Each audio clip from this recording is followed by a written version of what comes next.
আমরা সকালে যে সংবাদটা পাইলাম সিলেটর যে সুরমা ব্রিজ আছে অর্থাৎ যে পুরান ব্রিজ অর্থাৎ আমরা কিং ব্রিজ কই সেই কিং ব্রিজ থেকে একটা ছোট্ট শিশু এই পড়ছে এবং যে শিশুটা এখনো আমরা জানি যে নিখোঁজ।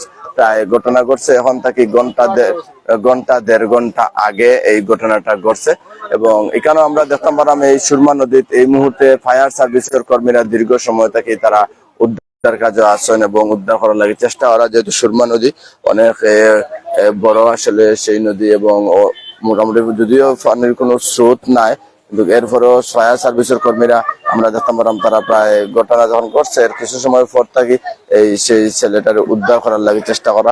অনেকে কইরা শিশু আবার অনেকে কইরা বয়স 17-18 বছর বয়স এরকম। আমরা এই মুহূর্তে সেই সিলেট সুরমা নদীর অর্থাৎ কিং ব্রিজের নিচে আমরা এই মুহূর্তে আছি।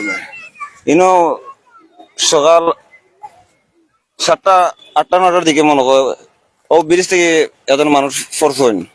পড়ার বাদে যতটুকু সম্ভব সাঁতার না জানার কারণে এটুকু ভাল লাগছে না, আদিয়া হাবুডুবু খাইছেন আর ও বাই মানুষের দেখে একটু চিল্লাচিল্লি করছে, চিল্লাচিল্লি করার কারণে মনে হয় না আর বাইছে না নাবার কারণে ওখান উদ্ধার অভিযান চলে বর্তমানে। উদ্ধার অভিযান বিগত 1 থেকে 1.5 ঘন্টা 2 ঘন্টা হয়ে যাব। 1 ঘন্টা 1.5 ঘন্টা হয়ে যাবে। কোন সাইডে হইলে কেন ঠিক মিডিল নদীতে ফুলটা কেটে ভাল মারছে। ও ফুল দিয়ে ভাল মারছে ও নো ফোন তো বাই দিয়ে ও ফুল দিয়ে ভাল মারছে ও নো ফোন তো বাই দিয়ে হাবুডুবু জন খাইছে আর দিয়া সপ্তাহ দেখা গেছে।